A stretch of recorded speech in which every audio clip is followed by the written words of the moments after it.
नमस्कार दोस्तों, आज हम लोग जीव जनन कैसे करते हैं इस पार्ट का क्वेश्चन नंबर 4 और 6 देखेंगे। यानी 1, 2, 3 और 5 पहले ही पढ़ चुके हैं। तो देखिए क्वेश्चन है, अलैंगिक जनन की अपेक्षा लैंगिक जनन के क्या लाभ हैं। यानी क्वेश्चन पूछ रहा है कि अलैंगिक जनन की तुलना में लैंगिक जनन से क्या क्या लाभ है।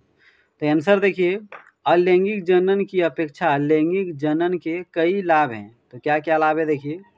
लैंगिक जनन से संतति में विविधता आती है। तो लैंगिक जनन करने से क्या होता है, शिशु में विविधता अंतर आता है। अलैंगिक जनन में जनक जीव जैसे ही उसके संतति होते हैं।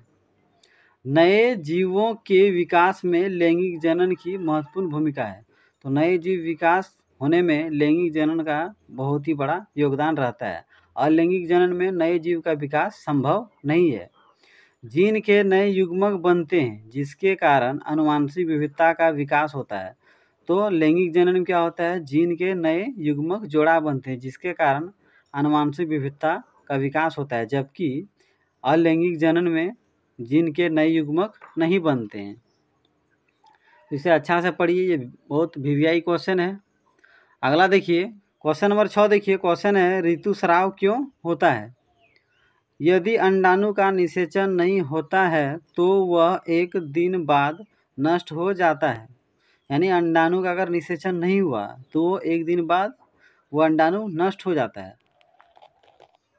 अंडाशय की भित्ति धीरे धीरे टूटकर योनि मार्ग से रुधिर एवं म्यूकस के रूप में निकलती है। इसे ही ऋतुस्राव या रजोधर्म कहते हैं। इसमें कहना चाह रहा है कि जब अंडाणु का निषेचन होना होता है तो अंडाशय की भित्ति मोटी और स्पंजी हो जाती है, लेकिन जब अंडाणु का निषेचन नहीं हो पाता है तो यही भित्ति धीरे धीरे टूटकर योनि मार्ग से बाहर निकल जाते हैं। तो किस रूप में निकलते हैं, रुधिर के रूप में और म्यूकस के रूप में।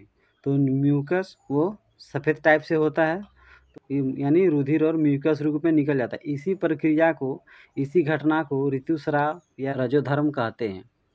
ऋतुस्राव जो होता है उसका मेन कारण क्या है, देखिए अंडाणु का निषेचन ना होने के कारण ही ऋतुस्राव होता है। यानी ऋतुस्राव क्यों होता है, अंडाणु का निषेचन ना होना ही ऋतुस्राव का कारण बनता है। तो आप समझ गए होंगे ऋतुस्राव क्यों होता है। अगर मेरा वीडियो अच्छा लगता हो तो मेरे यूट्यूब चैनल को ज़रूर सब्सक्राइब कर लीजिए और अपने क्लास फ्रेंड जो भी आपके क्लास 10th में मैट्रिक्स में बच्चे पढ़ते हैं उसे सेंड कर दें ताकि उसे भी कुछ लाभ हो जाए।